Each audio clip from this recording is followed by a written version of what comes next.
Thank you to Shopify for sponsoring this video. More on them in just a bit.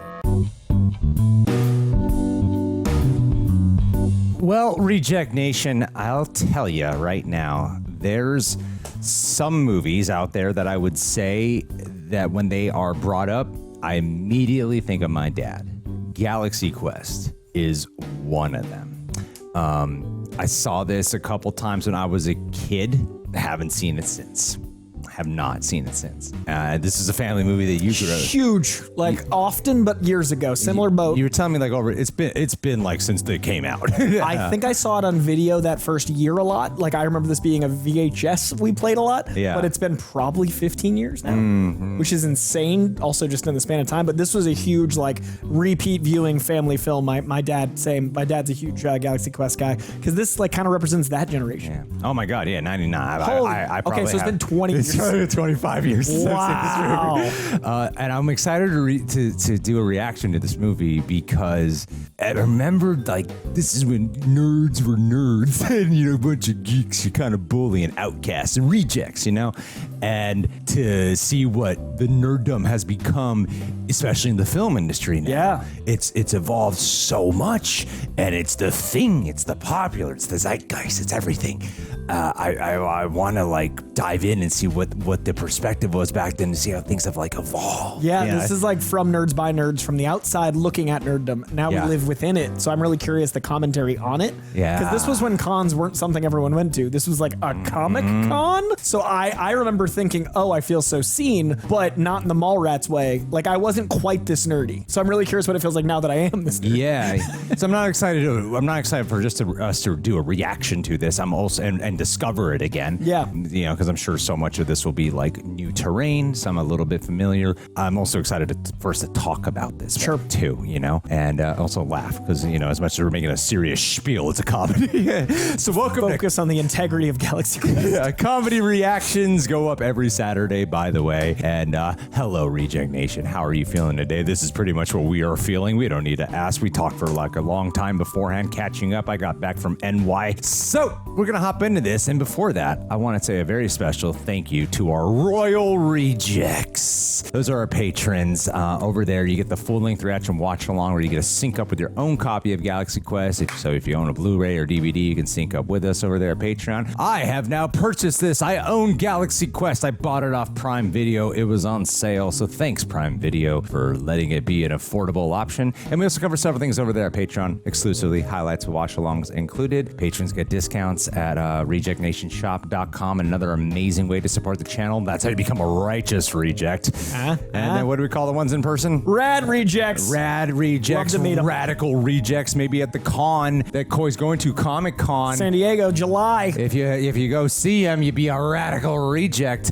Either thing, a Patreon or buying one of our apparels is an amazing way to support the channel. Coy runs his own solo channel. He's experiencing the affect now as well of how monetization and stuff is just really bizarre now. Pennies on the dollar. And it's been very strange, and especially what we do, we don't know what we'll say monetized. We currently have a copyright strike as of filming this from an old video, so it's just bizarre. Live the dream. So thank you guys for supporting us. We love doing what we do. It's awkward and weird dealing with the financial part, but we love that we get to do what we do, and that's such a large part thanks to you guys. So thank you if you're able to extend that extra support. Really appreciate it. If not, just watch the video. It's a great way to support us. All right, Coy, ready to rediscover this Galaxy Quest? 25 years ago. Let's do it. Let's do it, baby.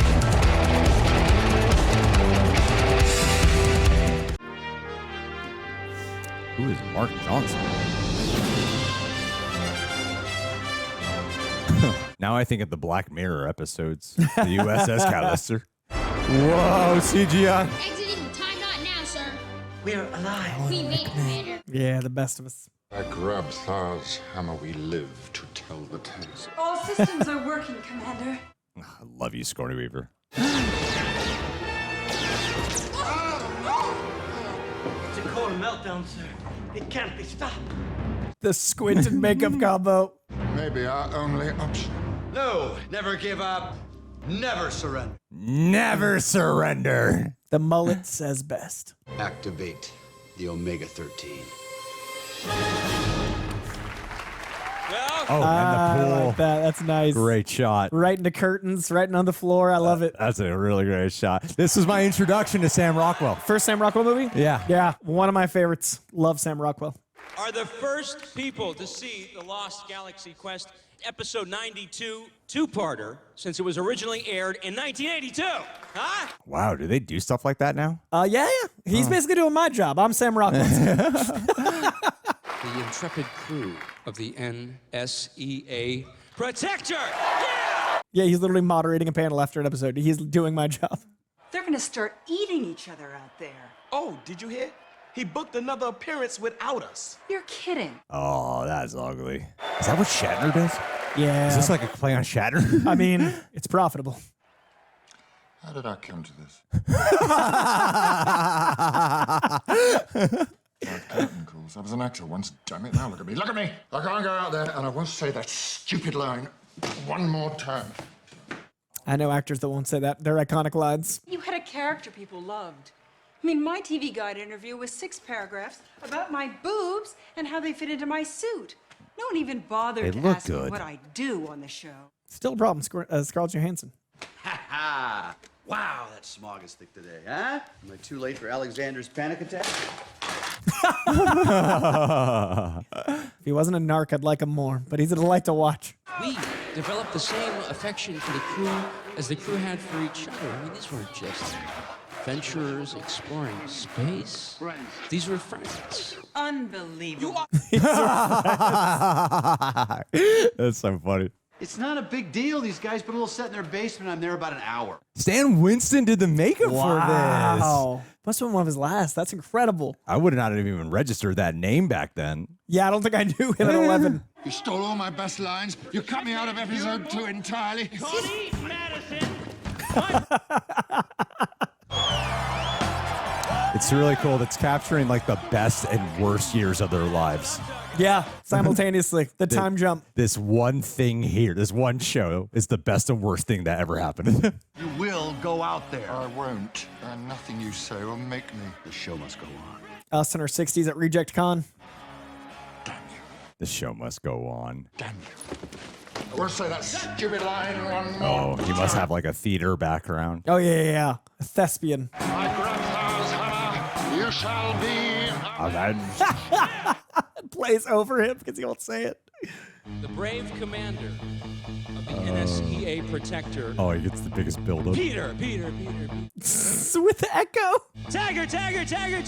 Jason Nesmith! Oh, and the crowd stands up. Spotlight. Oh, that would be so infuriating. His own mic in the spotlight. Never give up.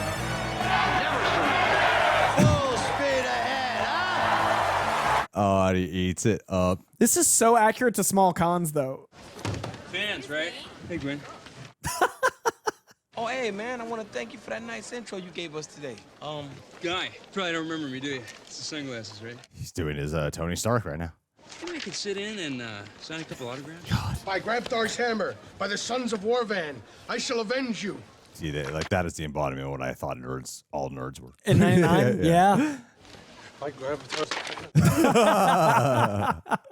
How did you know what to do? Come on. Got my crew. I'm not a commander, huh? It's good. They really do love him. Yeah, almost as much as he loves himself.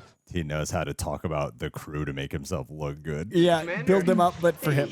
Justin Long. Look at, I think this is the first Justin Long I must have ever seen. He's in this movie. He's a baby. You and the commander kind of had a thing, did you? No, the commander and I never had a Come on. Well, that's her story. Excuse me. Did they give Tim Allen something to make him taller? They may have. I met him at a Whole Foods once. Excuse me? The alien guy? When he was on Just Shoot Me. Oh, amazing. Is that Rainn Wilson? No. There. Oh my God, you're right. That is Rainn Wilson. Remember, mum is the word. Certainly, but... Wow. Good catch. Holy No, shit. speaking. Oh, there he is. Mom, That's crazy. Way before The Office. Mom. The mist of the strange planet is filling my head with such thoughts. It was cute when I didn't know you.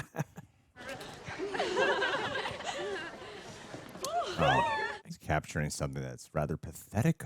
That he feels it. Self-pity. I love cosplay as like a somewhat punchline. Now it's such an art form. Yeah, good point. Good point. Because they're all wearing the same thing. Now people like put their lives into making. Bunch of losers. Begging for autographs at $15 a pop. Only 15? Oh, and his friends? I know, they can't stand him. Did you hear him ragging on him in there? Dude, he has no idea. He's a laughingstock, even to his buddies. It's pathetic. Why are these dumbasses? I was going to say, people usually don't pay to be assholes at cons. But this was before the internet, so maybe there were more assholes to get that outlet. Just a bully. Like trolls needed a place to troll. So we were wondering just where the error lies in that. It's just a television show. That's all, okay? Right, but...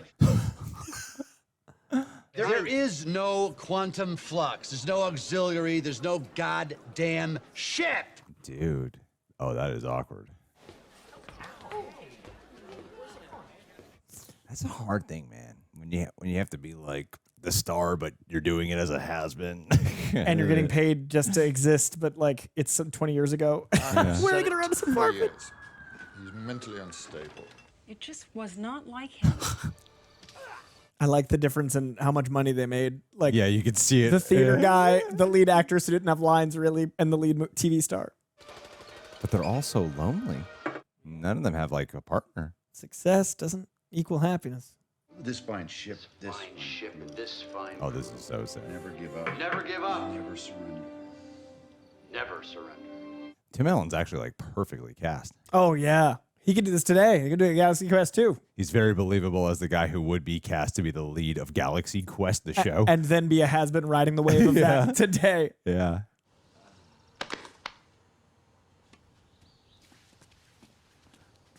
I recognize that woman behind him. Yeah, she's in stuff too, for sure. Sir, I understand this is a terrible breach in protocol. You guys shouldn't come to my house. Please, I beg you to hear our plea. Our people are being systematically hunted and slaughtered by Rathaceres Fatukre. Our efforts in this regard have been disastrous. Please, Commander, you are our last hope.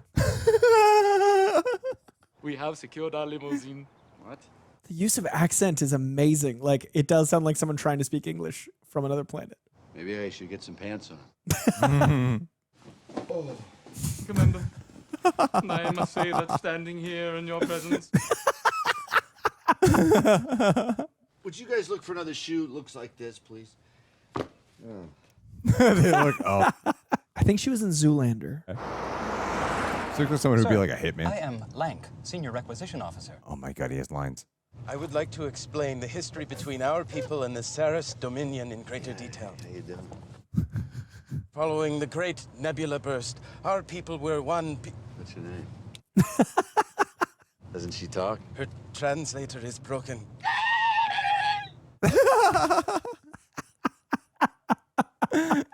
Our people were one people, but then came the Zaktar migration, and then the Melosian shift. I love that it's another day at the office with dealing with like ride or die nerds, but the stakes. And it was in this time of dissension. Whoa, cool. That's really cool. That was a cool effect. That's really cool. I love that. Saris is the bad guy, right? Oh, yes, sir. He is a very bad man indeed. He has tortured our scientists, captured our females for his own demented purposes. Yeah. I got the picture. Oh no. Oh. I have just received word that There's a great handle on pacing. a new commander to handle the negotiations. Ooh, good makeup. Damn. Stan Winston, dude. Oh man, I love the attention to detail. How they managed to like make the show makeup look so like a TV show, but then make this like more real and cinematic. Yeah, the scaling is perfect because it does look like the real life version of that. They bring a new commander. It's good. Here Scary. are I mean, my you know, it looks. demands. And if I do not hear what I like, Real. Gannett magnets, fire them left and right and let them run. All shoots them while you're at it once. Yeah, toss that at him, killer. That should take care of old lobster head, shouldn't it? What was his direction on the body language? The body language is so specific for this race. Yeah, everyone's moving so brokenly, like everything's jilted. Where are you going? Home. An interstellar Vox. What? Hey. How can we thank you, Commander? You have saved our people. Yeah. Okay. This thing is real looking. You, hello. I wonder how many sets he's been on that were enough like this. This is great. God, yeah, this movie is so well done. There's such a great handle of wonder and discovery. It's got like Men in Black vibes from that same era. Oh. Like pop sci-fi was so different then.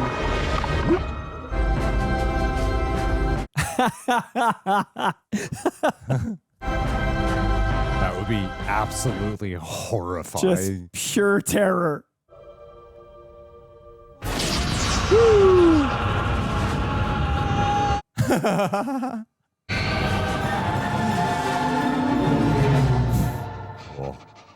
Oh, what an amazing shot.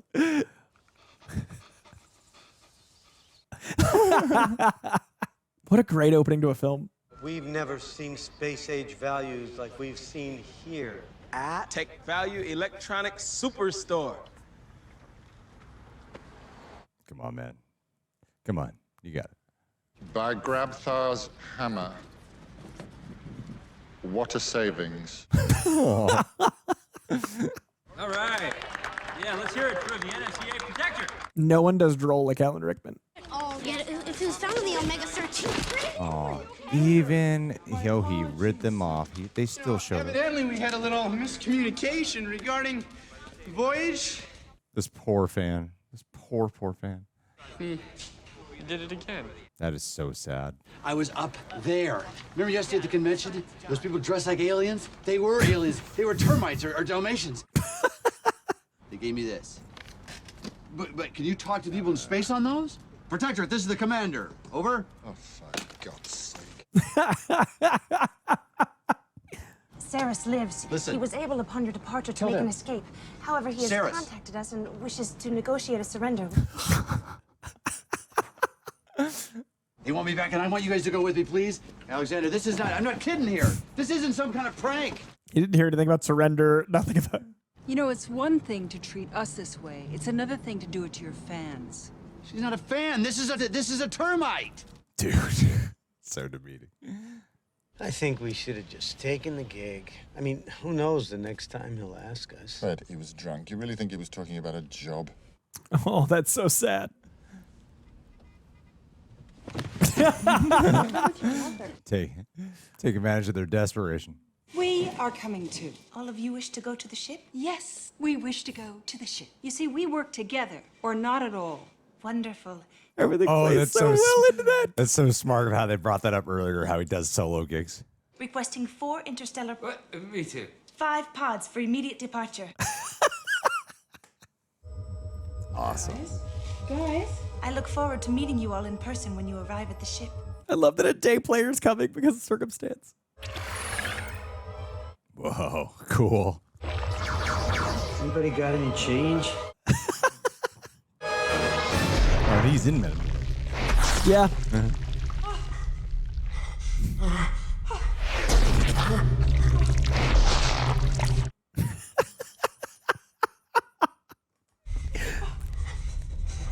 Whoa, he's messed up the most.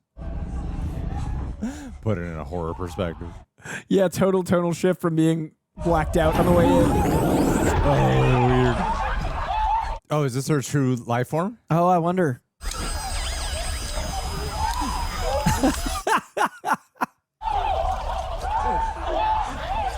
How did Tim Allen not wake up through any of this? I love the no dialogue. We forgot about our appearance generators. You guys came. Who wants the grand tour? Anybody else? That was a hell of a thing. That's amazing. What's wrong with them? Come on. I don't know. Come on. Tony Shalhoub is perfect. That was so a hell of a funny. thing. I love how he's like so Vibing, just vibing, experiencing. On behalf of all my people, I wish to thank you from the deepest place in our hearts. Mathazar, this is my crew. Dr. Lazarus. Oh, I love they're getting the respect. Yes, he's getting the respect he deserves. Lieutenant Madison. Young Laredo, how you've grown.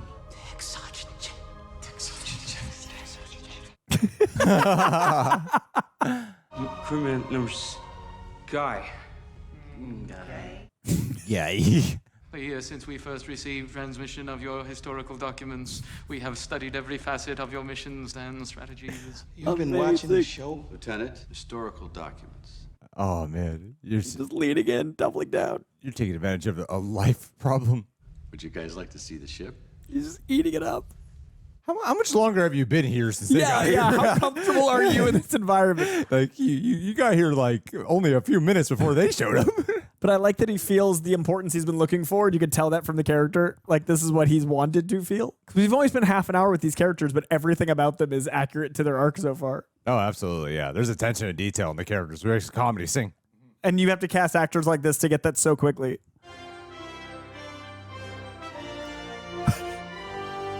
It will be pretty sweet. To see your dream career realized in real life. Play pretend for so long and then it happens. That's pretty cool. What have you got us into? What the hell is going on? What are we doing here? Wow, the floors are so... We're just here to negotiate this guy Sarah's surrender. It's no big deal. This is life and death for them, man. Say the word, we'll go home. Pay our bills, feed our fish, fall asleep in front of the TV, and miss out on all of this. Why all that loneliness was important. You guys want to leave? We have enjoyed preparing many of your esoteric dishes. It's a good thing that car dealership did such a good job on his makeup. Or the tech company. Yeah, tech group, I mean. Oh, endless. Also that rush of doing cons all the time, like the fandom and everything translated to the real life version, like Hall H, but in space. Yeah, it really is like a fan fulfillment movie. What? I'm just jealous about being on the show, man. If you would all take your positions. Or what? Oh. The hell would Guy do? Yeah, exactly. He was a day player. I remember I had it all worked out. This is forward. And they would have modeled after what he did, so he would have how to drive it, because that would be that, and they would model it from that. No pressure, huh? I'm glad I ain't the commander. Laredo, take us out.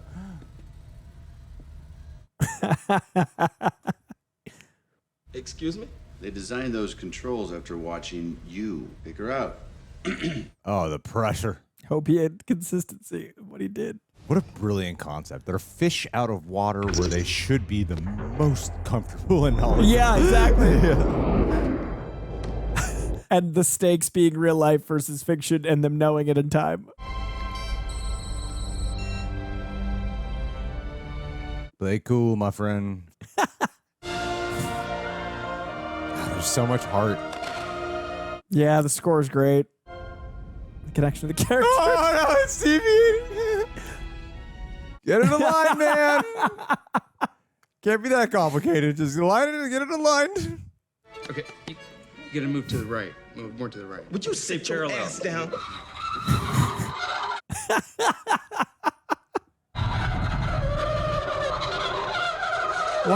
Why didn't you move to the right?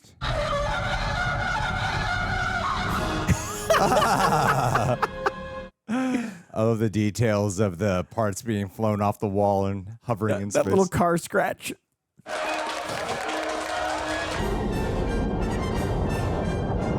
Hey, great takeoff there, man. It's a great once you're out of the little port. I'm really enjoying it. This is like corn-fed Iowa beef. We programmed the food synthesizer for each of you based on the regional menu of your birthplace. Okay, where you did it. Aww.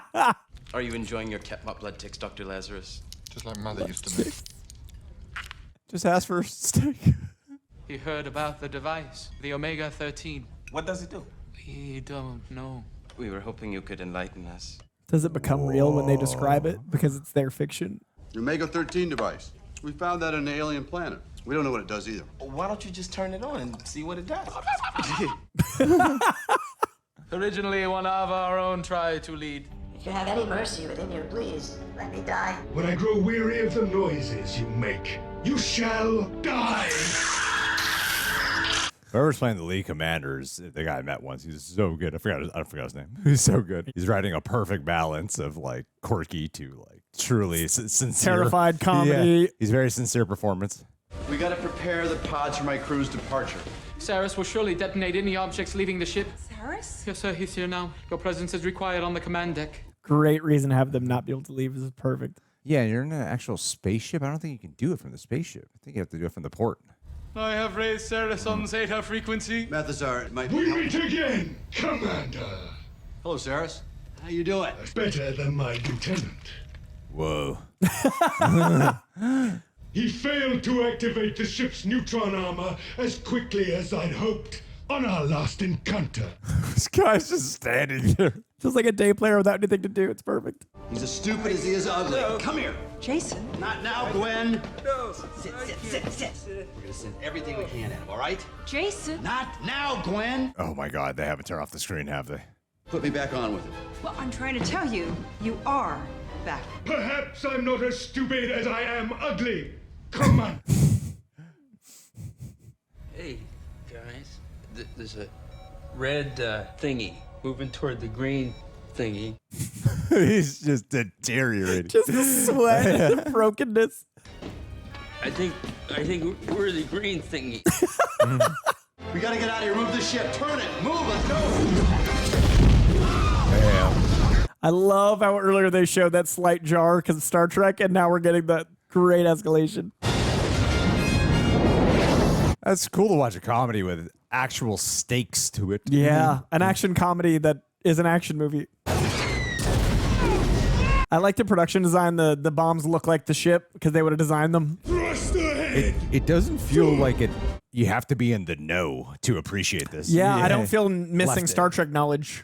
I feel like any audience could access this movie. Press turbo. I've always said press the turbo, right? Oh, it's right here, right here! Well, press it and hold it down. Awesome. The enemy is matching velocity. Enemy is matching velocity! She's repeating that. They're telling me the generators won't take it. We've gotta stop! We stop and we die. Tommy, just hold that thing down. You don't hold the turbo down. It's for quick boosts. Oh, like you know. Wow, I don't recall this movie at all. I thought I'd remember more by now. Yeah, I was thinking like I've remembered the characters, but not moments. We might be able to lose him in this cloud here. Oh, I don't think that's a cloud. Mathazar, what is this? This is the Tothian minefield left standing from the Great War of 12185. I love the delivery out of focus. Oh, God! They're going through classic space sets. Also, it looking like an old video game in their screens is perfect. Continue forward, sir. Patience, Lieutenant. His hair crab legs are so cool. I've never understood the physics of how that would happen in these old shows. I love that they used it. The narrative's so neat because they're being forced to grow into their counterparts. They're turning into their characters. Yeah. No, I'm arm and Fred. Don't touch it! Don't touch it! I'll take him to medical quarters. Thanks, Matheson. Oh, he's got such strength. That would be Kevin Hart today. Alex, where are you going? To see if there's a pub. Also, as an ensemble, really good. They play off each other well and doesn't feel like anyone's trying to steal the spotlight. Damage to beryllium sphere irreparable. New source of beryllium must be secured. We need another one. You broke the ship. You broke the bloody ship. What a good delivery. We have failed you. How have you failed us? We have seen you victorious in much more desperate situations. The fault must lie with us. Oh. No, Mathazar, it is not your fault, and it's not the ship's fault. It's my fault. This group. We are not the people you think we are. I think in response, he's growing into an actual leader. Didn't you make any TV shows on your planet? Not historical documents. They're not all historical documents. I mean, surely you don't think that Gilligan's Island is a... Poor. Oh, so good. It's so good. They're so empathetic. I love it. Such a great. It's like a chorus, like an orchestra chorus. You are speaking of deception, lies. We have only recently become aware of this concept in our dealings with Saris. Often Saris will say one thing and do another. They are the kindest people. Pure earnesty. But if you are saying that any of you could have traits in common with Saris,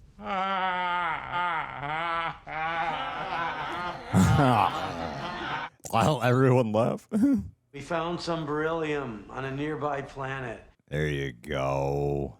And we might be able to get there if we reconfigure the solar matrix in parallel for endothermic propulsion. What do you think? Yes. Yes. We'll do that. That's right again. That's right. Come on, group hug. Come on.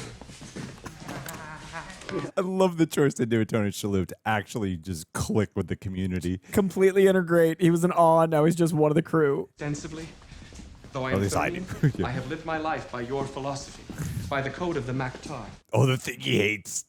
by Grabthar's hammer, Dr. Lazarus. Don't do that. I'm not kidding. I'm sorry, sir. I was only Just don't.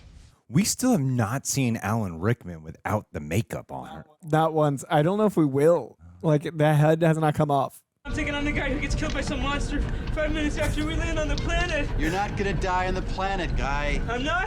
His name's literally Guy. What's my last name? It's You never got it. Nobody knows. Do you know why? Because my character isn't important enough for a last name. Because I'm gonna die. You have a last name. Do I? The existential crisis arc is so good. He doesn't realize it, but he's gotten a full expanded role now. He's a lead in the movie. In fact, he's he's having the true experience. He's having more. Guy is having more screen time than some of the actual main leads. crew. Yeah. Hey, don't open that. It's an alien planet. Is there air? You don't know. Seems okay. She's checking her hair. I like to think I'd be a Tony Shalhoub, but I think I'd be a Tim Allen in this scenario. I'd be a Guy. I am of Guy or Alan Rickman. I'm one of those two. I'm like fucking super cynical or terrified. Is there air? This way. They landed on a planet that looks so much like a sci-fi show. That way. You were holding it upside down. Shut up. The one thing we haven't pointed out is that meta comedies were not as common back then, and this is a full-on meta thing. And like meta is like one of the go-to things comedies do. 25 years early. Yeah. There they are. Beryllium spheres. Let's go. It really holds up well. It is 99, but it does not feel dated. They look like little children. There were big chances like this. This is a huge swing. Could they be the miners? Oh, sure. I mean, they're like 3 years old. Are they minors? And that's such a TV joke. Miners, not miners. You lost me. In a second, they're gonna get mean, and they're gonna get ugly somehow. And there's gonna be a million more of them. This is what would eventually be your avatar role. The pre-Navi. Hey, there's a guy. Did you guys ever watch the show? They're gonna help the little hurt one.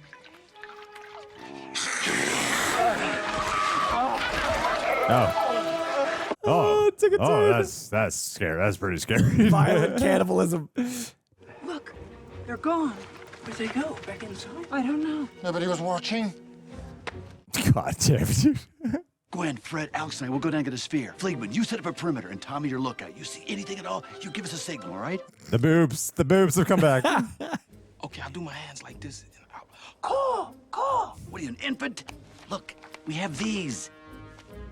Oh! Definitely not him. Or maybe. Does the rolling help? It helps. Maybe that wasn't him. It helped. I mean, a dive roll is very different from a actual. Yeah, I think the second roll was him. I don't know if the first one was him. Never give up. Never surrender. Oh, shut up. Dude, what color? I think he lost his from the roll. Oh, yeah. Don't look back. Not look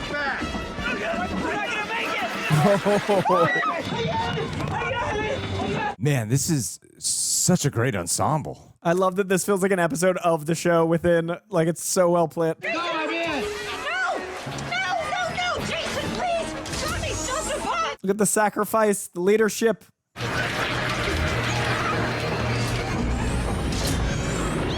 Oh, no, they've really taken off. All right. Of course, it's always about you, isn't it? Broken theater actor.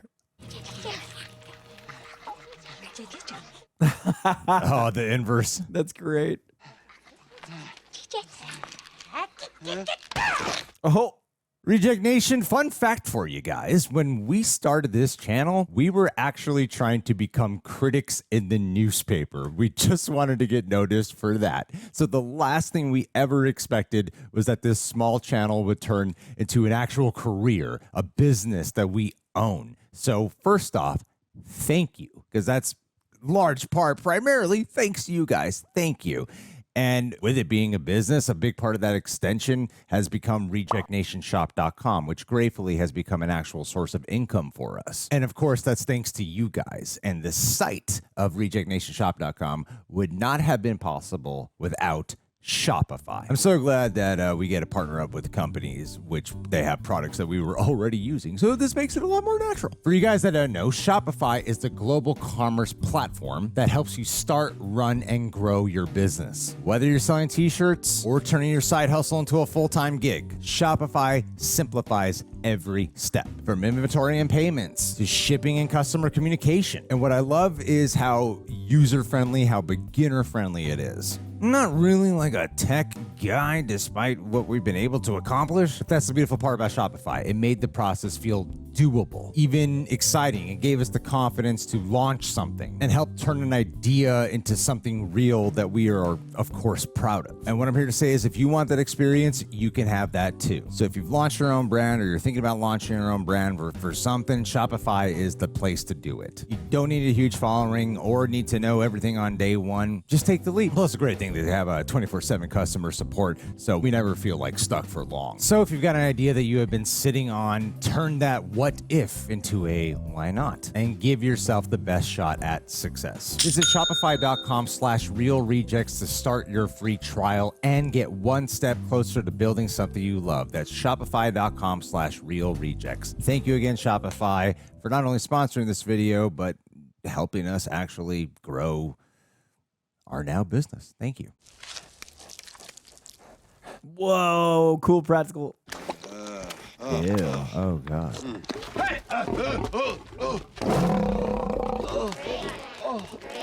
He's gonna fight it? We're getting you out right now. It's perfectly safe, isn't it, Tim? Damn, this is a physically demanding role for Tim Allen. Theoretically, the mechanism is fully operational. However, it was built to accommodate your anatomy, not ours. He looked at her chest. It was designed watching his motions from the historical documents. I mean, I can't. I can supervise. Oh, the one time he's nervous. The operation of the conveyor is much more art than science. I haven't seen Big Bang Theory. Is he in Big Bang Theory? I haven't seen it. I've seen like 2 episodes. And they insulted me.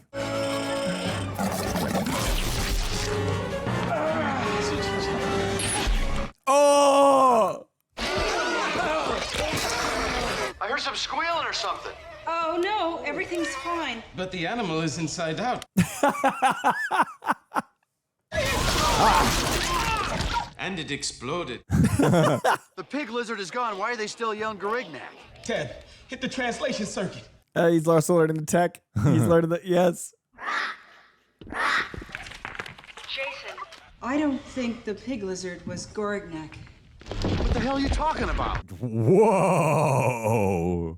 Oh, that's awesome. It's the first thing that's looked dated, but they still did a great job. Like, it still holds up better than some of today's.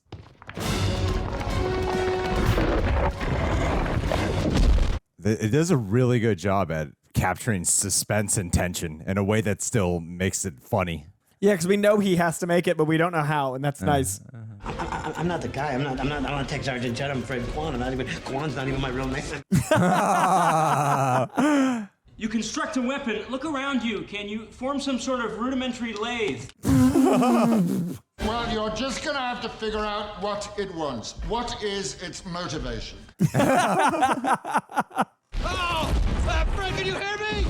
Fred, are you there? Did Leonard Nimoy and William Shatner not get along? I don't think. Is this like a play on? I think they like, got better as time went on. Yeah. I'm not that guy. Fred, you never forgot a line. You never missed a mark. Oh. Damn. Ouch. You just stop trying. Oh, man. You can do this. He's got that 70s action hero Yeah, he build. definitely does. Those belly abs. Fred. Do it for her, Fred. Fred, can you hear me? I love that he's being a leader. Oh, it's so good. Digitize me, friend! Hell yeah. Oh, wow.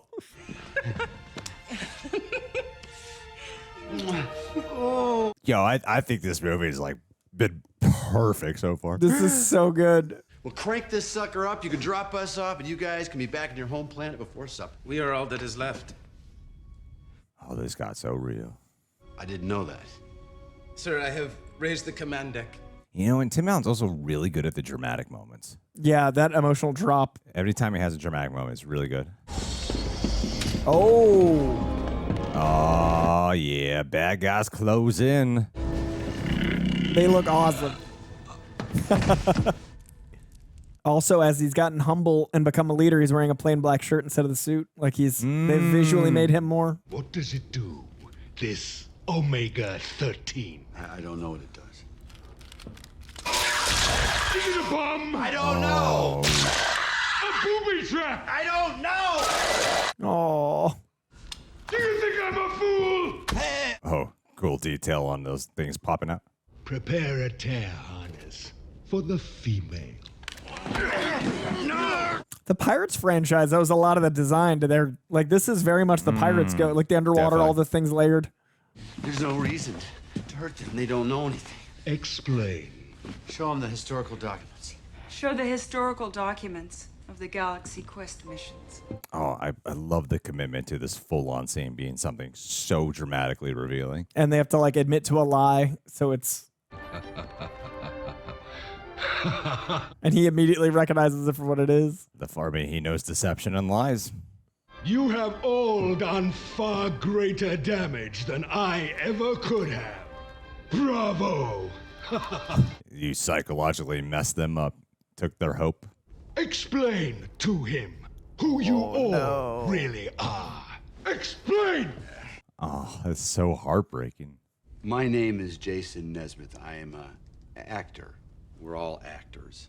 Explain as you would a child. God, the villain's really well done too, man. We, He's a demeaning motherfucker. we pretended. I like the science intelligence, but not emotional intelligence, and how they have to, like, leverage that. And it's so much more heartbreaking. Yes. You understand that, don't you, Matthew? And he had to deliver that moment and still have it be serious. That was so good. I would like to blow this troublesome vehicle to dust. God damn it. What about my people? Open an oxygen seal on level C. Let the air in a bit for our friends. Oh, cruel.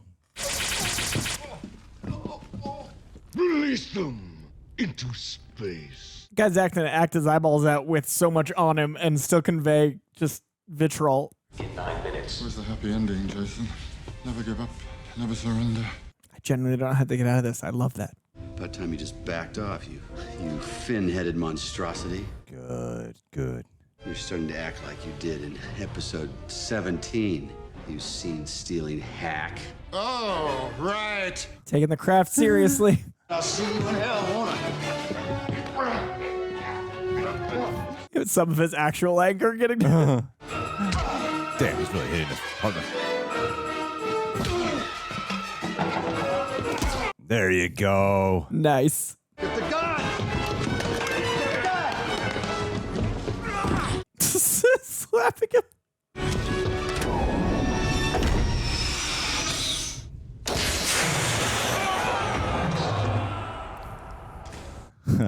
Cool. The door's a little sticky. Did you see that? I'll get one of my boys up here with a can of WD-40. Look. Oh, that's so heartbreaking.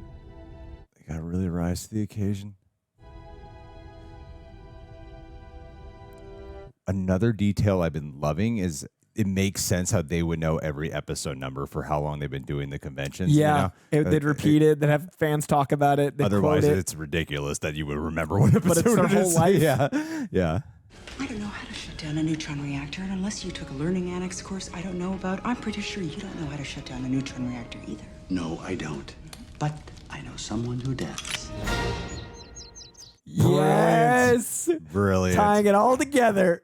Oh, and then him as a fan gets to have this. He's going to get the life. mission. Hello? Anybody there? And an apology for the 2 times earlier, which is nice for the story. I understand completely that it's just a TV show. Oh, hold. I know there's no Wait a minute. beryllium spear, Stop for a no second. Stop. digital Wait. conveyor, no ship. It's all real. Oh my God, I knew it. Is your question what he means by that? Immediately. Oh, that was fantastic. Sir, it's you. Thank Ibthar.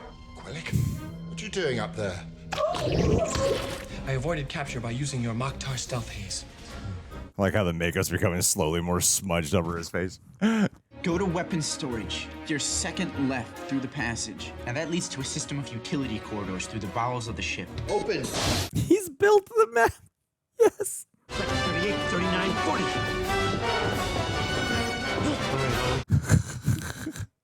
Hi, Brandon.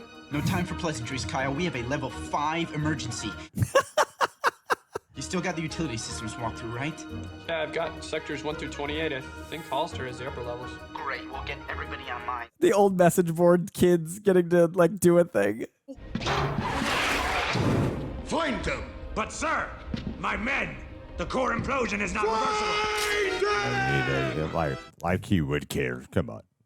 Enter the passage second to your left and just continue straight for 50 meters. Oh, and you really I keep saying you, but I really want them to win. Yeah, we love them all, and it's doing so many things that I feel like so many movies fail at it. Oh, it must be spectacular. Well, it doesn't look like much to me. It's just these few walls and this dumb spinning fan that we have in every single... Ah, beautiful. Wow. Creation. Is a matter rearranger, affecting a 13-second time jump to the past. Really not enough time to do anything of any importance. Be time to redeem a single mistake. What? Oh. Chekhov's Omega-13 activated.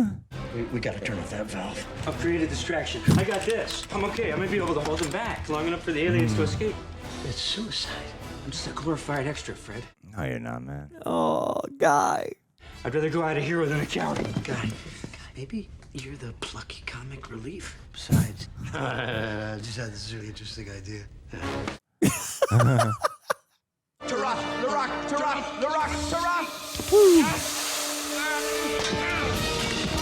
It really bums me out. I don't remember who the director is because he's really good at directing actors. He has to be. Because everyone interacts with each other so well. And the pacing's been perfect. Like, there's been no extra or missing scene work. Oh! Well, screw that! How are we supposed to get through this? Did they change that line? It definitely got dubbed. That was not. That looked like the F word. Yeah, I think they made. This is PG, not PG-13. So they changed it. No, I mean, we shouldn't have to do this! It makes no logical sense! Why is it here? Because it's on the television show. I love that they have complicated set pieces. Okay, go now. Go! Jesus. Go! There's a weird ADR here. It's Justin Long on the mic, not Tim Allen. Oh, okay. They fully trusted the nerds because they've got it synced. That is a funny idea, That my is friend. a great idea. The one guy smoking. His armor on him. You better get a room. But is it? Yeah. Hey. Oh, that's not right.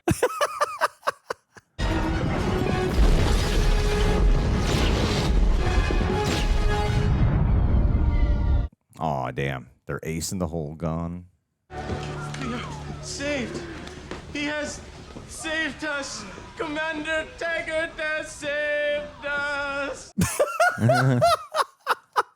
What a perfect moment. Let's get back to the command deck. No. I'm shot.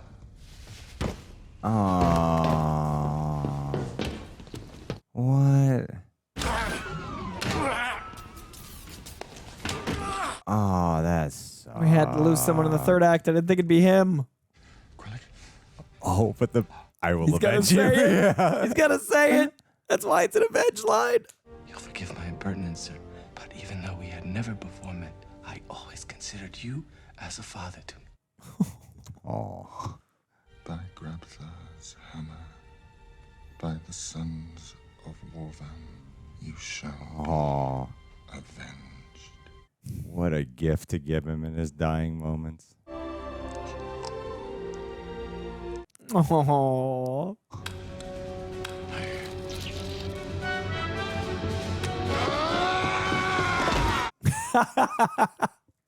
Core implosion estimated in 20 seconds. Her shirt's breasts totally are showing so much more. Brendan, it's not working. Brandon!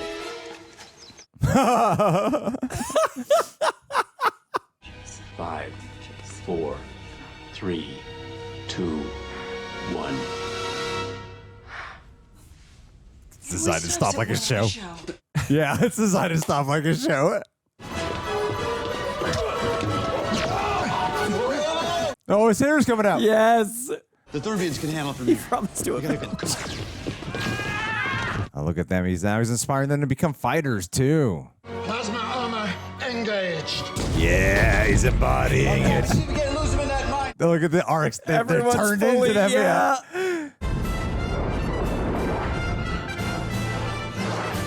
Good going, Tommy. Great. Oh, he's a great driver now too. He practiced. Oh my God, kick their asses. You fail to realize that my ship will tear through yours like tissue paper. Fail to realize is my ship is dragging mines. Awesome. Awesome.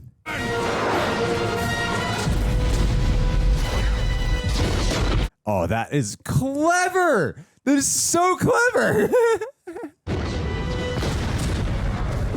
Not those. Amazing.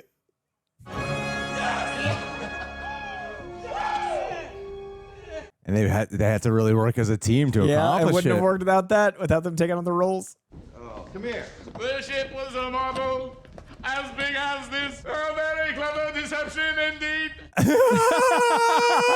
He's so good. So the course for home, Commander? Can you do that? Oh, yeah, it's just point and click. But we're gonna have to go through the black hole, though. Any objections? All right.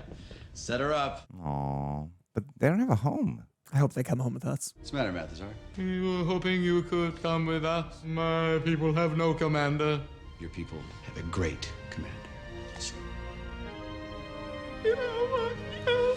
Dude, whoever he is, I wish I knew his name. Incredible work. He deserves so much praise. It really does, because It's such a hard role. It could have been something where it's only goofy, but he manages to keep those same like idiosyncrasies during serious moments. Like, man, He stays earnest even when it has to be weighted. Fred?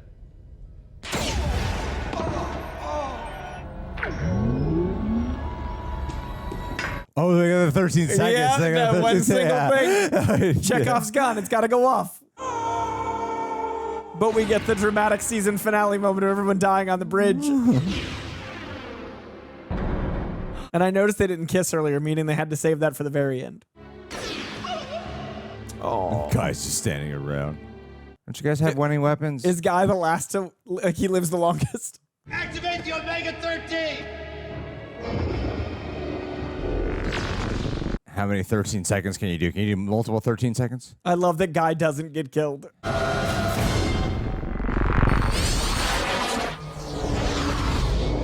out! We're going home. No, that was like 30 That seconds. was like, ago. Well, there was an energy surge from Cyrus's ship. Grayson, what are you doing? Stunt double. He's gonna try to kill all of us!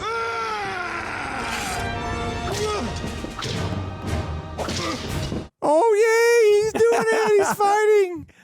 Never give up, never surrender. The ship is too big to enter the atmosphere. We need to separate or we'll die. You just shoot him. Just to be sure, he just got caned. Fred, get up to command deck. We're separating.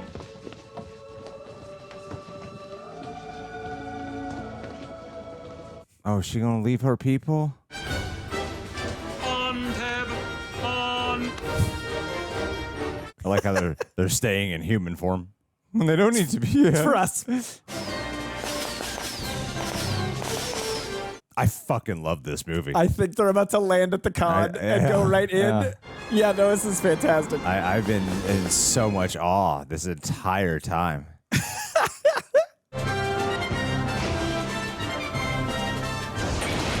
Oh, and the movie started off at the con, and that's what I'm saying. I think in 2 days, like, end. Yes, love a bookend. Whoa! I didn't think it would literally. Oh God. Did anyone die? That would be what I would do in my script. I would end it on the bleakest of notes, and then they go to prison after saving the universe. Oh, how cool though for them! Just came out of space and like, yeah, it just looks like a big entrance.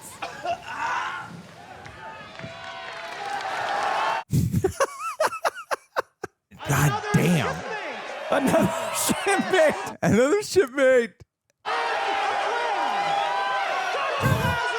Why didn't you kill him? You should have shot him. Why didn't you shoot him? Great driving, Tommy.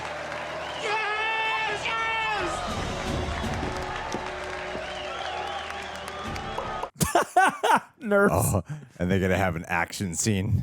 The roll helps. The roll helps. Yeah! The roll helps. Oh, they even brought it back. The roll off of such a little joke moment. Oh. Earn the kiss. The crowd gets to see it. Everyone always wondered that episode. Yes! Get up! Adorable. Galaxy Quest! Wow! Yeah, there you go. Full arc. Back again after 18 years. The new adventures of Galaxy Quest. This is so. They got a show renewal. In the 90s, they were not doing sequel shows. No, not 18 years we do later. that all the fucking time now. They got a sequel legacy show. Oh, and she got a more respectable cut top, but still. Is Guy on the crew now? Oh, yeah. I love how they just cast her. Jane Doe. Okay. Oh, what's his last name? Fleegman. The hair. Wow, the fact that they did the legacy thing is so common now. So ahead of its time. That's so common now. Like there were multiple Star Treks, but they'd have different casts. Like that is such a different. Yeah, no, they don't do like literally did a legacy cast. 18 years later. Crap! Wow, they did it. Man. That's cool. That actually answers them the sequel, not doing the sequel Because thing. they did it in movie. They did it in the movie. Brilliant! Oh, that was brilliant. What I knew I loved that movie as a kid. I was so glad it's better as an adult. All right, ladies and gentlemen, we just watched Galaxy Quest. I haven't seen this movie since 1999, most likely. 2000 at the latest. And I want to thank Prepper for editing down these highlights. You guys are an amazing group and an amazing part of Real Rejects. We've been working with you guys for years now. So thank you so much. Please also, if you made it this far, leave a like on this video. Really does help out with promoting the video. YouTube will promote it more. And hey, subscribe, click that bell. We do comedy reactions every single Saturday. And yeah, we also take our Royal Rejects. They get the shooting schedule that we have.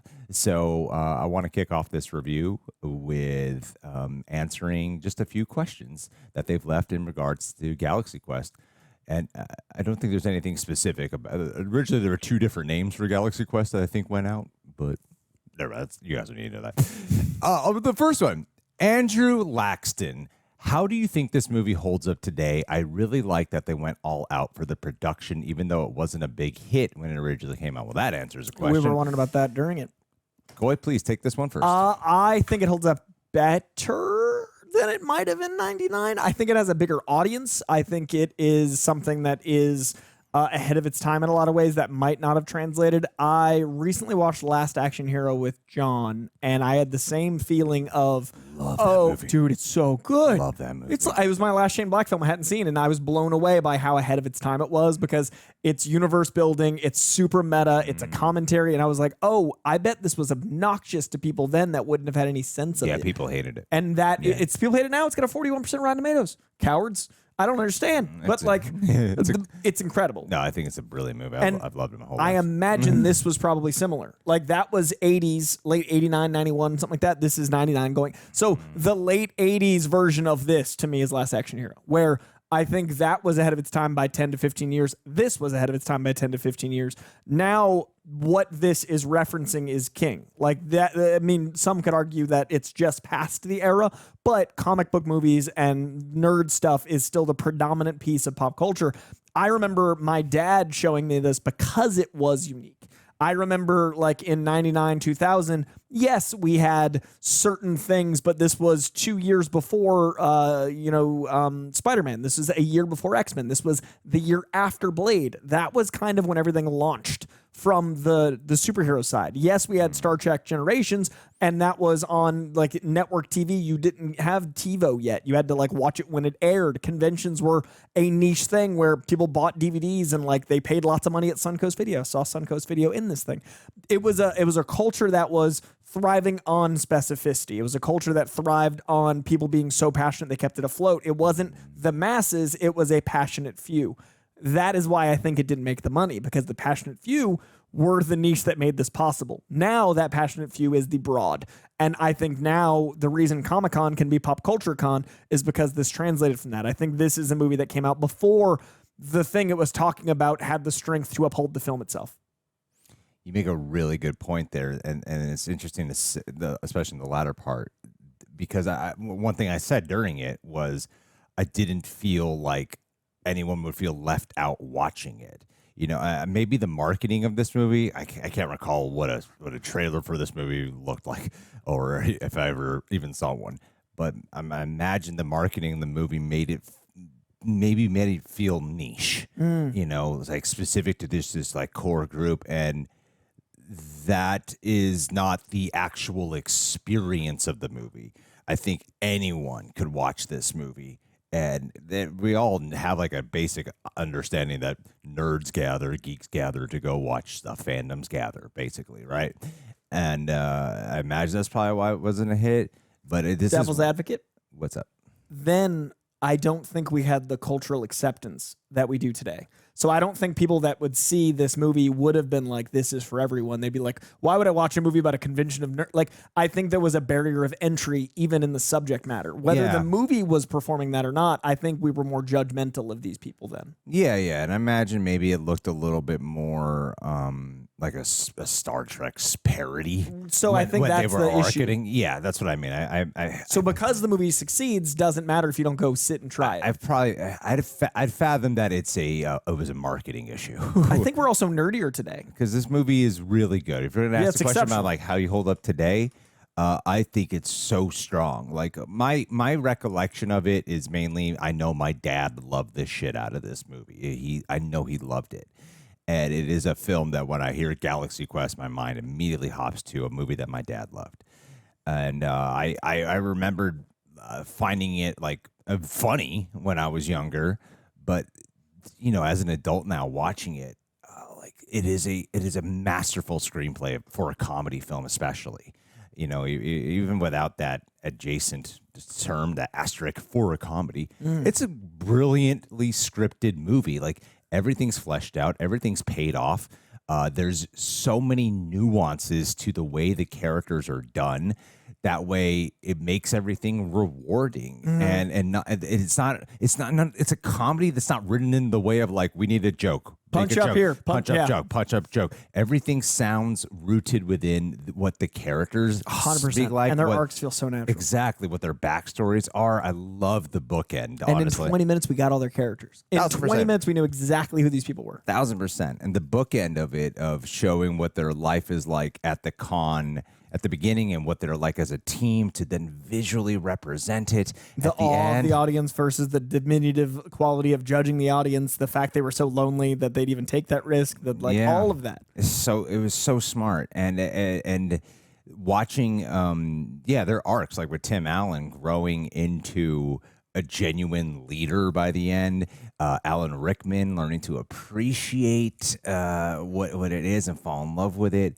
The more recognition of like the entire cast, the inclusion of day player Guy. Yes, so named Guy. Yeah, just named Guy, and watching him evolve too, and their personality. Everyone's personality is so distinct. Like the one thing I don't hear talked about when I hear about this movie, I don't hear the word ensemble. This is Such a good ensemble. Brilliant ensemble. 3 leads and 5 supporting. It's insane. Like it really holds up. And they all listen to each other. Yeah. They're no one seems like they're trying to steal the show or like look at they blend in to the movie. They just fit. You know? Like Oceans, like the truly great ensembles where it's a huge cast that you don't notice anyone trying to be the moment. Yeah, and the writing allows for that too. They're just servicing the experience, and so I think this movie holds up very strong, and I think whatever commentary it has now is even bigger. Yeah, you know, like I imagine like it did tend to the niche audience back then for the niche who would watch it, but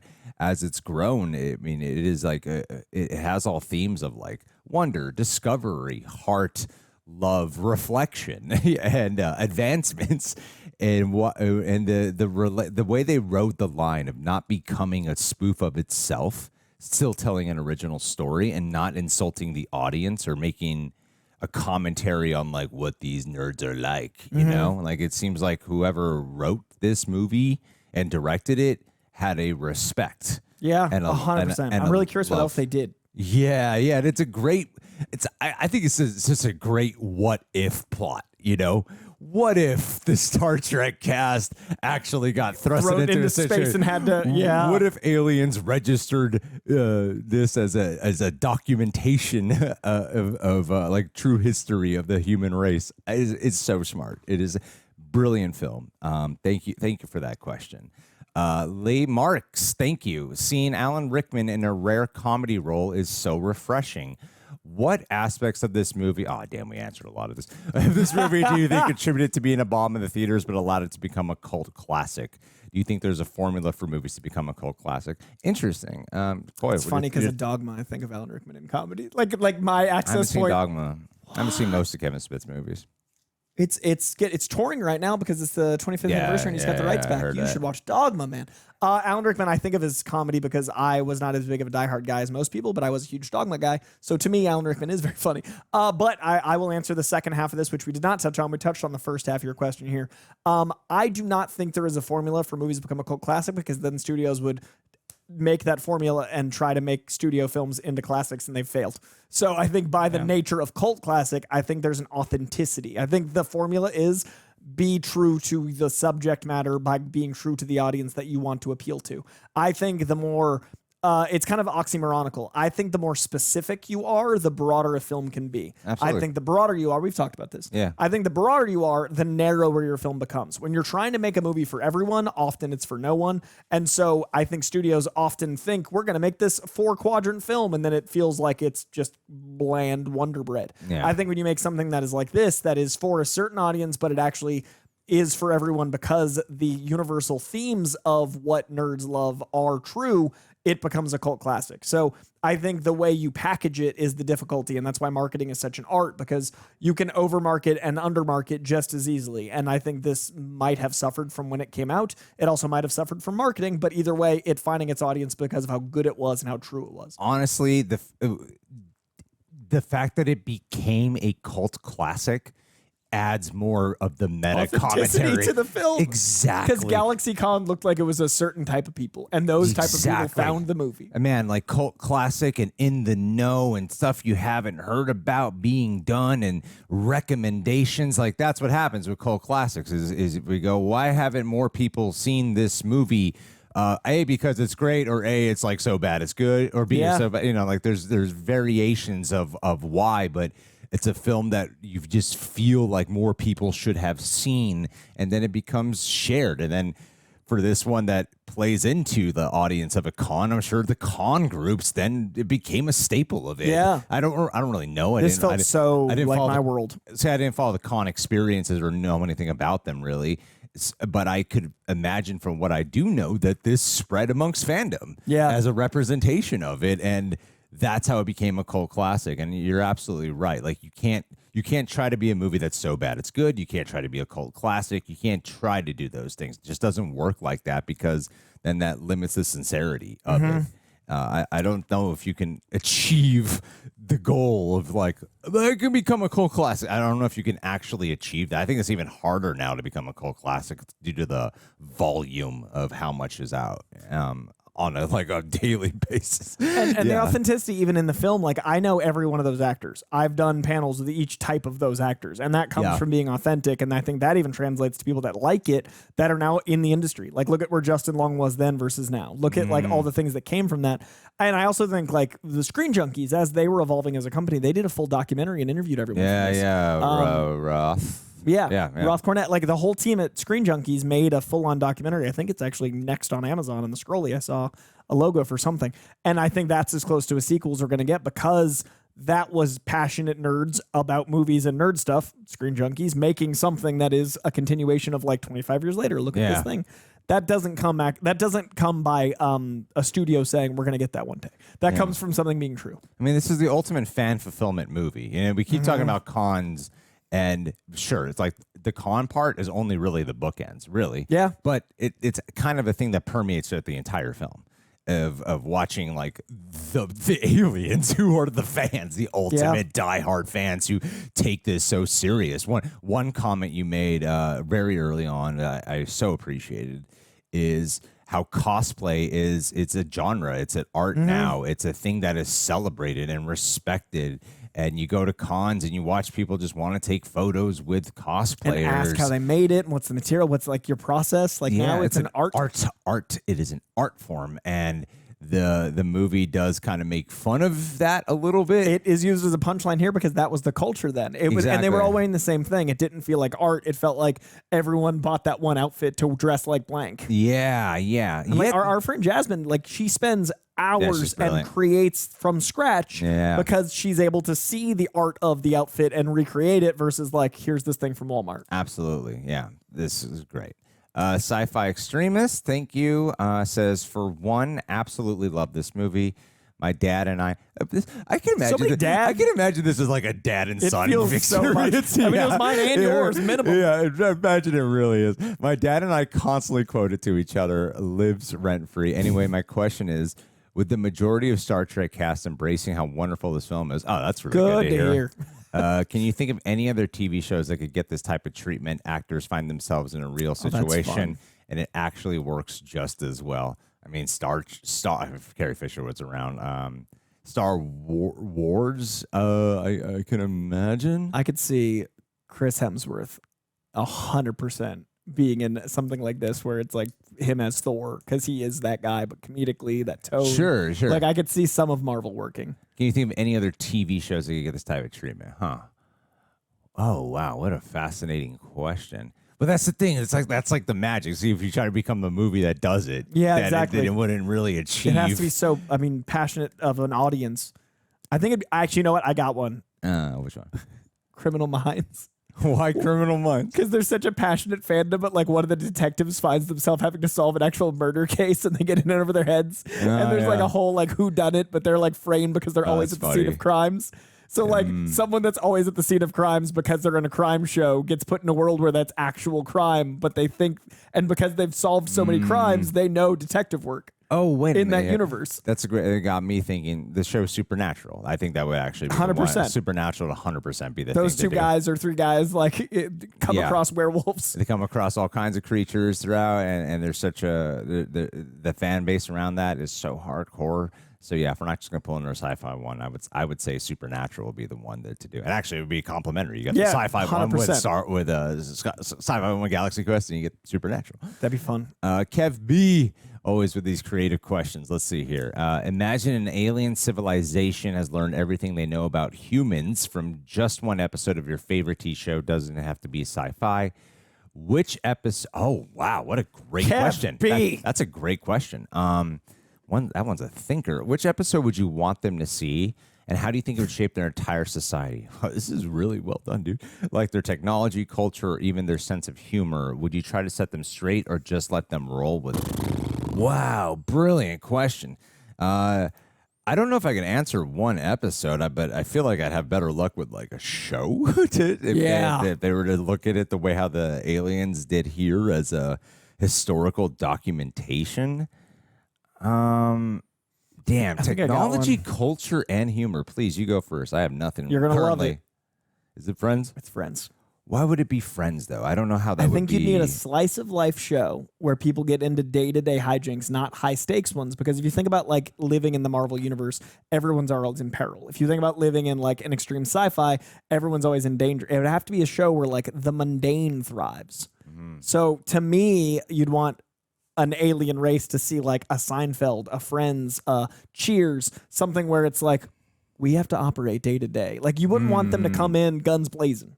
And anytime it's, elevated. Yes. So I think that like technology wise, Friends was right before the internet ruined everything. I think culture wise, it was a little backwards in some of its jokes, but if you're only showing them one episode, you could avoid some of the things that like Gen Z hates about Friends. You could cherry pick.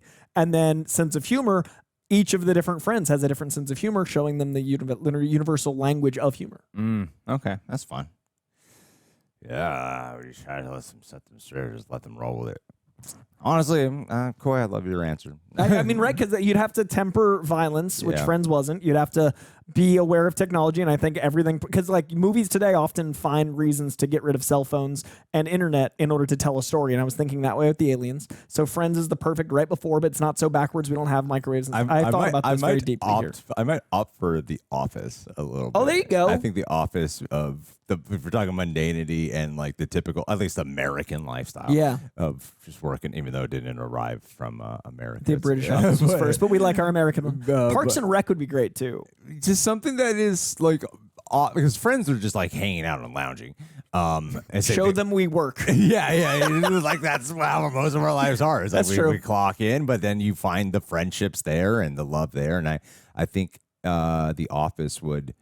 Yeah, I'd probably say The Office. There's a little bit more technology involved. That's in true. The Office. That's true. Yeah. Okay, I like The Office. I like Friends. Because they watch how technology evolves too, that the company has to keep up with. So That's true. There's a commentary on technology. A little bit more diverse cast. True. too. That's what I was saying. We had to pick a certain episode. You had to find. Yeah, like Friends is they are all whiteys. Yep. Aliens would be confused. Like, what's about the 80% of the planet? Yeah. Why aren't we showing other folks? It's like they treat the ones who are not white as aliens. Well, They'd have that's to get how rid some of. people would want them to roll with it. Exactly. Certain people wear a lot of hats trying to get that world back.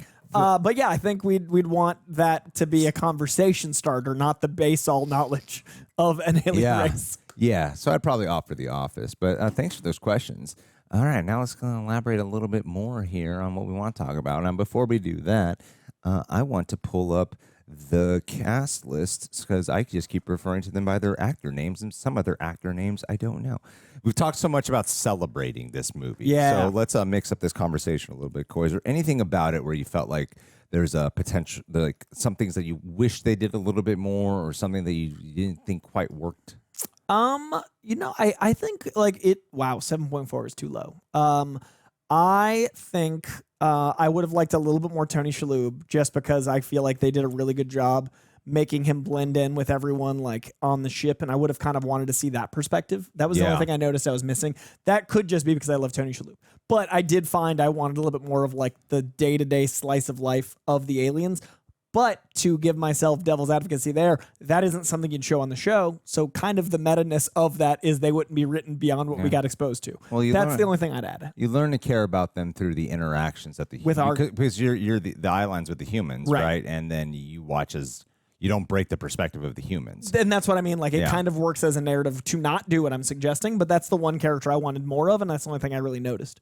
Yeah, the main thing I noticed And as someone who just brought up diversity, or you're probably going to like, not. Star Trek is very diverse. That was a big part of it. Was the first interracial kiss. Yep, and it's super progressive by the nature of its stories. It's a very diverse. Diversity was intentional with that, and there's not really a diverse cast. Even though I think the ensemble is perfect. That's so like it's kind of counterproductive what I'm saying, but I think a little bit more diversity. Some people I know fucking hate hearing that, but I do think if they're doing a representation of what the shows are like and stuff, that aids. And then to that point, I do feel that the Tommy character did not get as much of a spotlight as he deserved. He had like joke moments.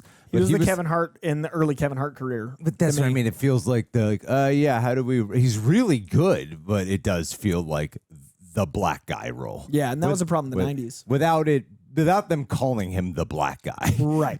But there's the shades of like, that is the type that they would do at that time. And even though it goes above a cliche, it still felt like on the ensemble for me. I felt like he got the least. Like he learns to become a pilot. His arc is can't drive. Now he can. Learns to drive.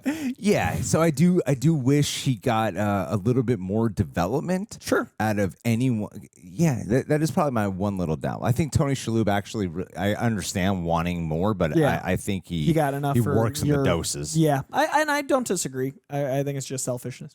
Yeah, that would be my one main thing. But in terms of like scripting, I think this is a pretty near perfect experience. I really want to shout out the guy who played Mathesar because I couldn't pull his name, Enrico Colantoni. Which is what a name. What a cool name. Italian boy right there.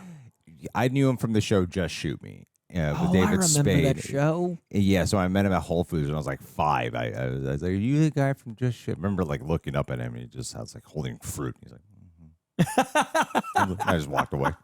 Just walked out. When you said it, I thought you meant like within the last few years. No. Every time you mentioned it, I was like, oh, recently Greg Redding's that guy at Whole Foods, and now I see a totally different story develop. That's so good. And when you're a child and you meet anyone who's been in a movie or a TV show, it's transcendent. Yeah, it's a completely different type of like we've met real current famous people. Yeah, and sometimes it's a crazy time. Like Harrison Ford was like, holy shit.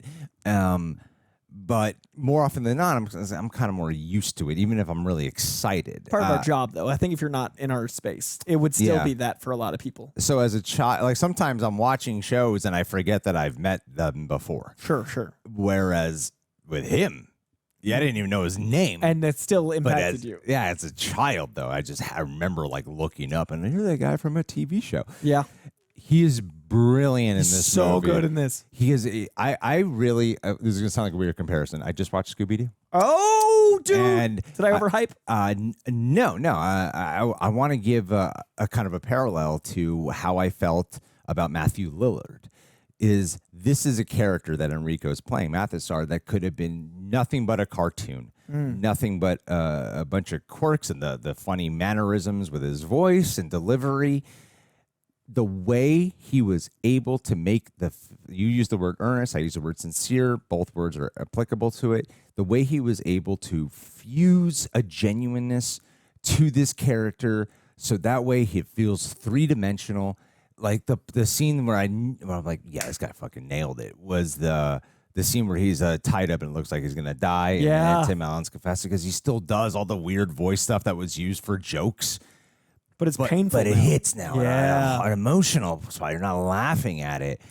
And the way they illustrated him was so good. And Tim Allen, I think, is kind of an overlooked actor because what did you say about him? He's a narc. What did he narc? He literally was dealing cocaine and ratted a bunch of his friends out to avoid jail time. Like he's a definition of narc. Like, I don't pay for his movie tickets because I don't respect narcs. Oh, damn. Didn't know that. Yeah. He narked on like tons of his friends and avoided 30 years of jail time. Like he was dealing cocaine. Oh, geez.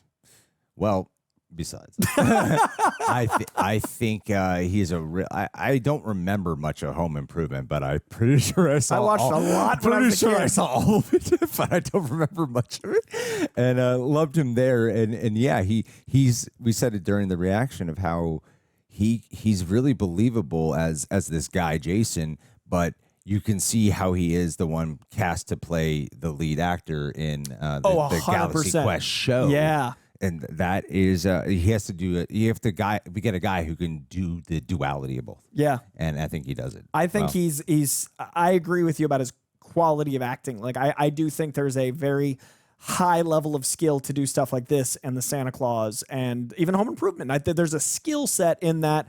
I think of myself very highly, but I have to be able to humble myself to do XYZ. That's the Buzz Lightyear arc. Yeah. Like he plays that. Forget he's Buzz Lightyear. Damn. But, but that's how good you have to be able to do that even in voice work. Yeah. He's very good at being the egoist that finds himself and humbles himself. He's good at drama. He is. So like he's not the most dramatic of actors, but if you look at the scene that really humanizes him is the bathroom scene when he's overhearing people talking, and then when he goes off on Justin Long.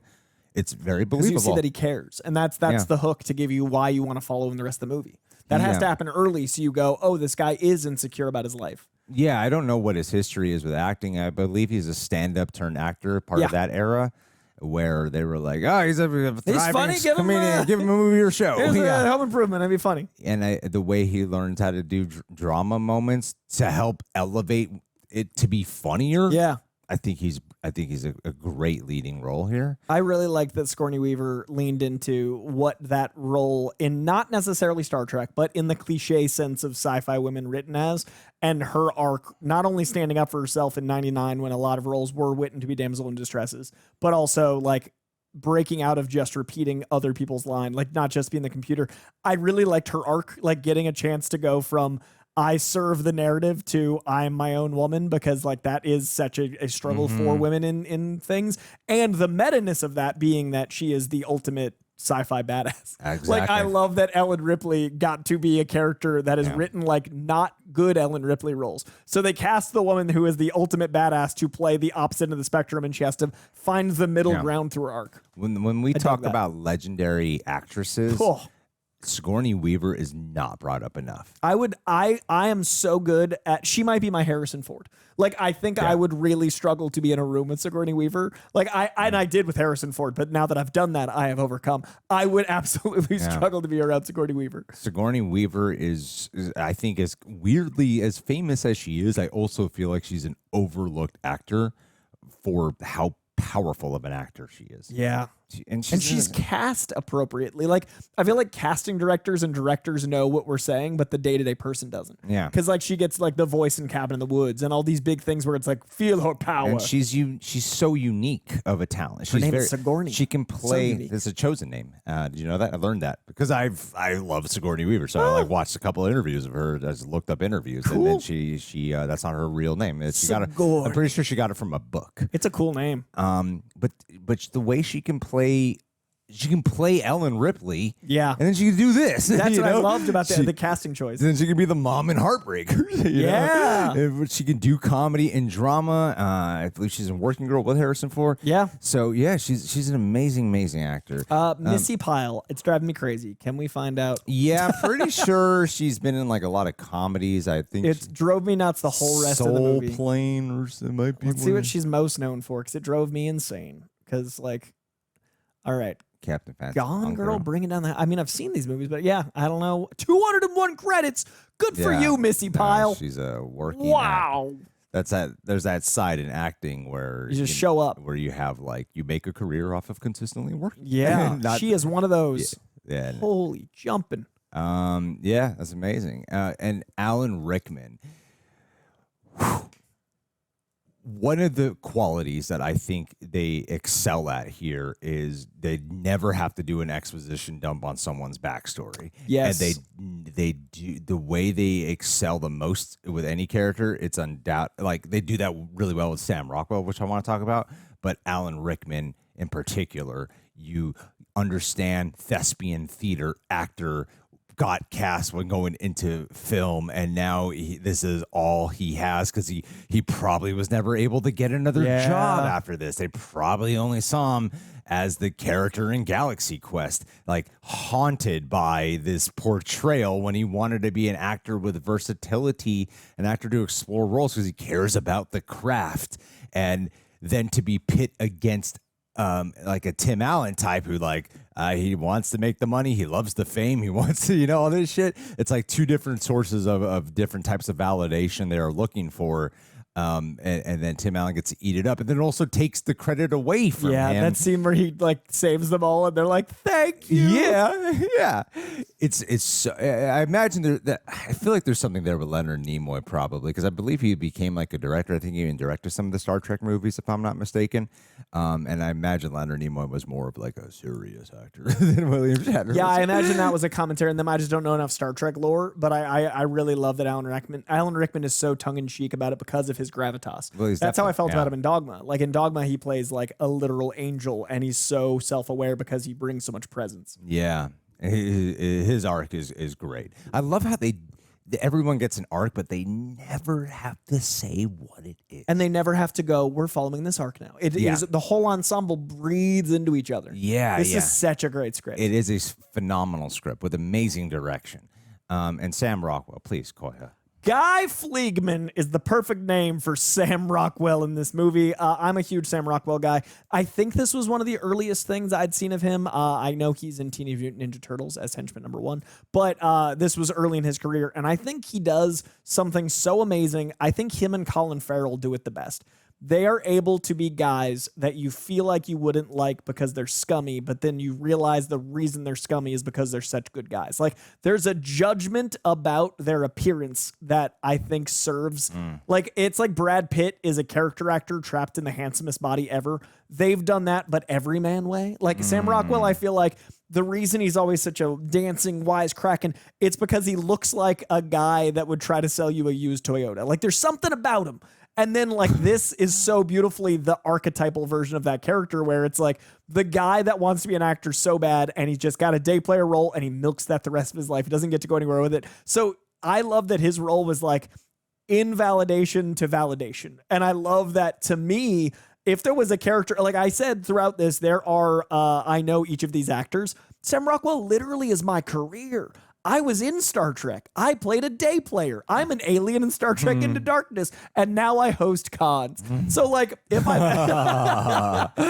was ever a thing that I'm going to relate to, it's like, what is validating me, Coy Jandreau, as a person? I have now discovered I love holding up a mirror to the talented actors that I used to admire and want to be, but I never broke through as an actor, and I was never going to be as good as I wanted to be. So now I love using my brain and using questions to go, let me lift you up. And that also makes them go, hey, you're cool too. And I'm like, yeah, but your work's so cool. And that elevates. Yeah. Sam Rockwell's playing that role. Sam Rockwell's going like, please validate me, actors on show. Oh my God, I'm part of this. Oh, I've actually found myself in this. And that was cool for me as someone who's lived this. Yeah, I love how the way they use his character as a guy who wants nothing more than to be part of the cast and be included. And then once he's thrusted into the mission, he's the most fraught. He's the most get me out of here! I want to go most home. Panic-induced. Yeah, he's so good in the movie too. So good. I mean, Sam Rockwell is almost like watch anything Sam Rockwell does, and he elevates a lot. And even script-wise, the way he grows into being part of the ensemble. Yeah. Excellently done. Can't imagine the movie without him. Same. I do kind of feel, though, again, this is the part of the commentary where there's one camp that hates when people talk about it, is that I do feel like, weirdly, as the day player guy, he got way more time and development than Daryl Mitchell. Oh, sure. So, yeah, that is I wonder why they backpedaled a tiny bit there. I don't know. But yeah, in terms of all the roles and everything, everyone's great. I want to know a little bit more. I don't know. I've never heard of these writers. Dean Parisot and Robert Gordon and David Howard. I've literally saying them out loud. Nothing. Okay, Dean Parisot. What has he done? Oh, he did Bill and Ted Face the Music. He directed Red 2. And Charlie Countryman. This is an interesting career. So, Santa Clarita Diet. That is a show that pisses me off. That got canceled. Oh, he did some Monk, so he worked with Tony Shalhoub again.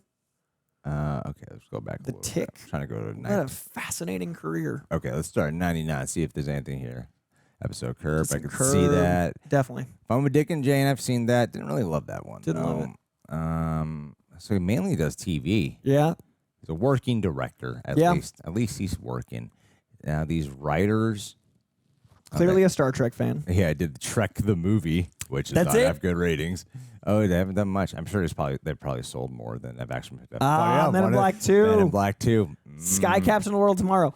Only 6 credits, but a lot of big stuff. Series of Unfortunate Events, Men in Black 2, Galaxy Quest. All right. Well, a lot of these types of working screenwriters have probably sold a lot that haven't been picked up. TV series, Greg.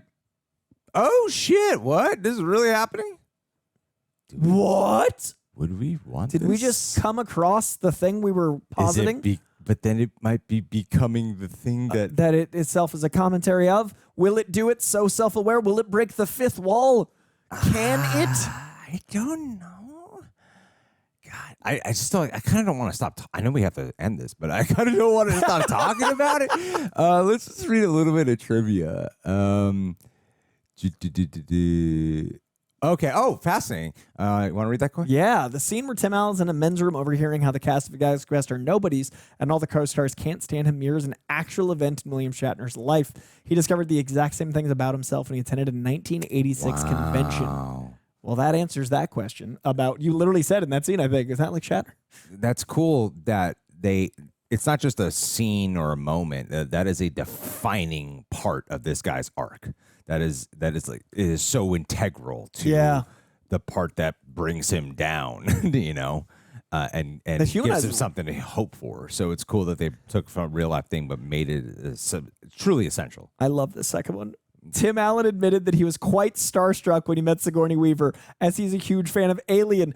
Allen even got Weaver to sign some of his Alien memorabilia between takes. She ultimately did, writing, "Stolen by Tim Allen, loves Sigourney Weaver," which she said made him very upset.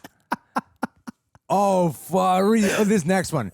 Oh, I love this. This is so good. The casting director loved Enrico's audition so much, she broke protocol and showed this to the other actors to demonstrate how the Thermians should behave. That is all the basis. all the mannerisms and tics we were talking about. He's the leader, universal and it shaped everything. He developed it. That is incredible. And then that everyone had to follow. That is nuts. Do you want to know a cool inside baseball thing? Of course. From this to Star Trek the movie, Star Trek Into Darkness, I Wonder, Chicken or Egg, the guy who played the lead Nibirin on Star Trek Into Darkness, Jeremy Raymond, literally had us with a motion coach for all of his movements so we could replicate it, and then he designed the language. Oh, so cool. In real life, a Star Trek film that followed this movie had the lead alien teach us all how to be him. Oh, smart.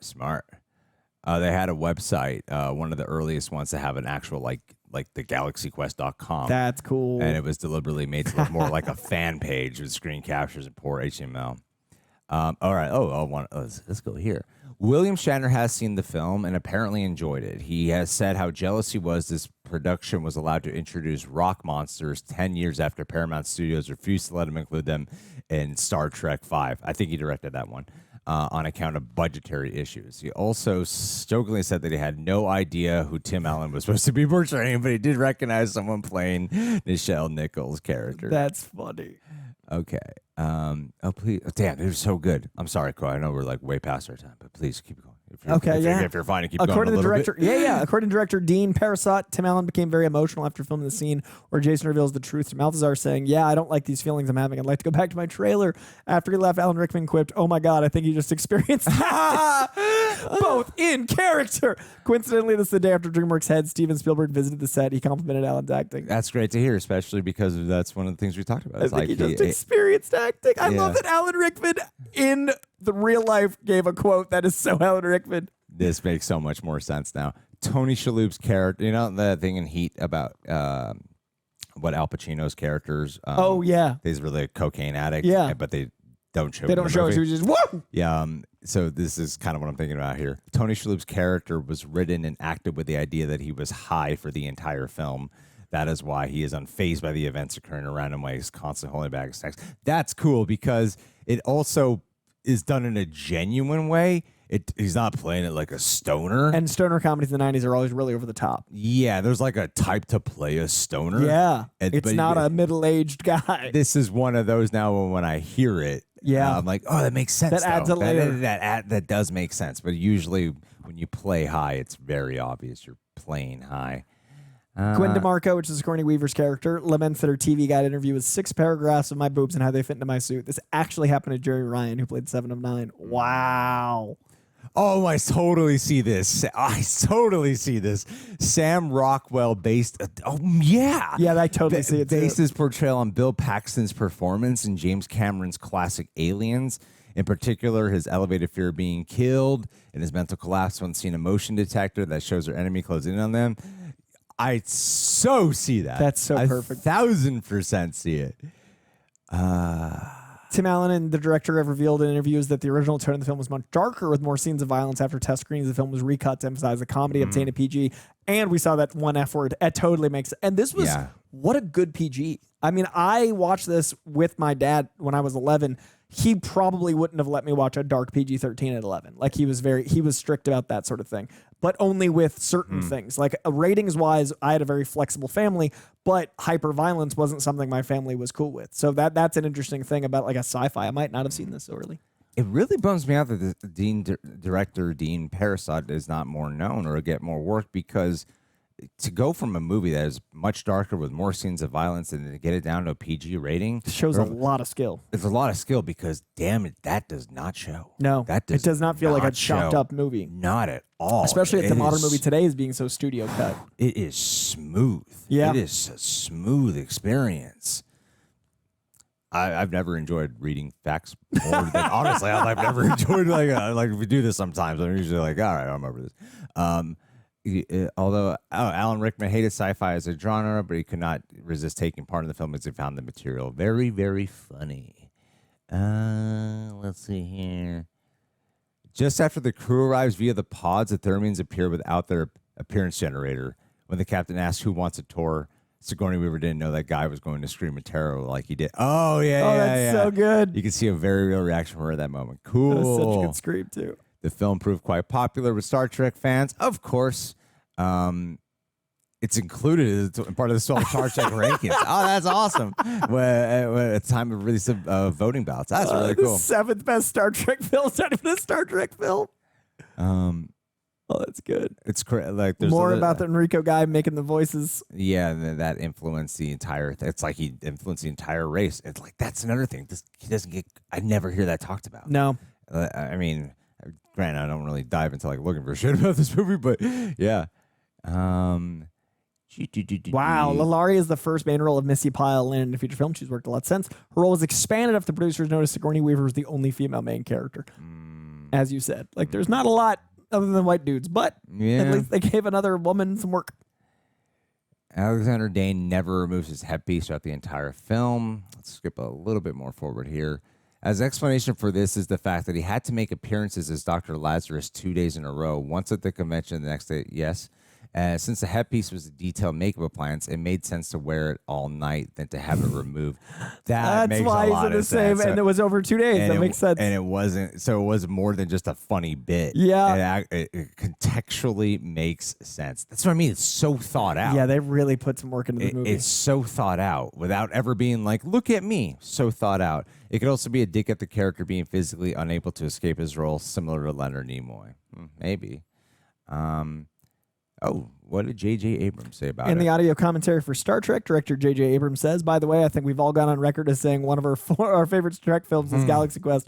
And this sequence where Kirk and Sulu are falling toward Vulcan without a parachute is clearly an homage to Tony Shalhoub's great save in that film. Oh, that's good.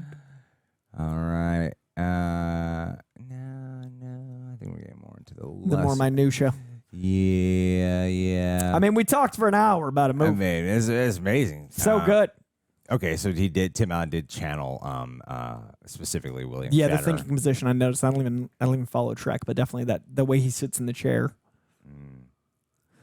Love this. Okay. Harold Ramis wanted to cast Alec Baldwin, turned it down. Steve Martin and Kevin Kline were also considered. Tim Allen was perfect for it. Yeah. Justin Long's debut. That's cool. That is cool. What a good debut. Oh my God, he's so good in the movie too. Yeah. He's so good in the movie. Okay. Oh, there were plans to make a sequel to the untimely death of Alan Rickman appeared to bring it to an end. During 2021 interviews, Sigourney and Tim Allen stated they might be moving forward with it after all. Please don't. Yeah. I don't think you can Not- do it. I don't want No. a fucking legacy sequel. No, not for this. Honestly, even if Alan Rickman was alive and still with us, which would be amazing, I don't feel like we should get a sequel. I think it would kind of undermine this experience. Perfect. So yeah, we caught it. Yeah. we did right here. This is what I'm looking for. Oh, hey. Yeah, director Dean Parisot said they disliked the studio's decision to dub over Sigourney Weaver's "fuck that" line with "screw that," as it got some of the biggest laughs among test audiences.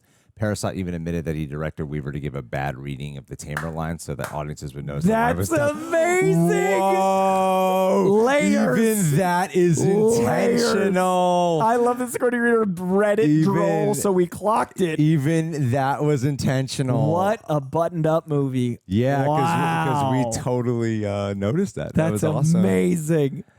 All right. That is a perfect button in on it. Yeah, man. Thank you. Thank you guys so much. Thanks, Coy, for sticking around longer. What a movie, man. Thank you guys for having this experience with us. This really did feel like an experience, an event reaction. So thank you. Support us at Patreon. Become a Royal Reject. Get a T. Become a Righteous Reject. And hey, we might be doing more live appearances. Or I'll meet you Rad Rejects. Meet you Rad Reject. I like Radical Reject. Radical Rejects in person? Radical Reject. Well, it's like breaking out of the internet. It's radical. Radical Rejects. Thank you guys so much. Much love. We'll see you soon. Adelia Chamberlain. Adelia, my friend. Adelia. I met up with Adelia on I don't remember when, but it was a couple weeks ago. Met with Adelia. We gotta have some lunch, a little B-Day celebration. And Adelia, it was such an honor and pleasure getting to sit across from you. You know, through the years that we've gotten to know you, it's so cool to see what a growth and change you've had as an individual. Because like you've cultivated friendships, you've cultivated community, you're able to engage in conversation a lot more confidently. You travel, you put yourself out there, and there's also a discipline that you have of being able to take care of yourself that I admire so much. And you also haven't lost that creative love and book absorption. So Adelia, it was an honor getting to spend time with you. I got to thank you in person for the years of support, and I'll keep thanking you again right now. You are an amazing human being, and I hope you had a great time when you were out here in California. I mean, you did. You were with me, so I'm sure you had a great time. And you were hanging out with Nerd Chronic too. It helps out on this channel a lot. Peace, Adelia. Peace out.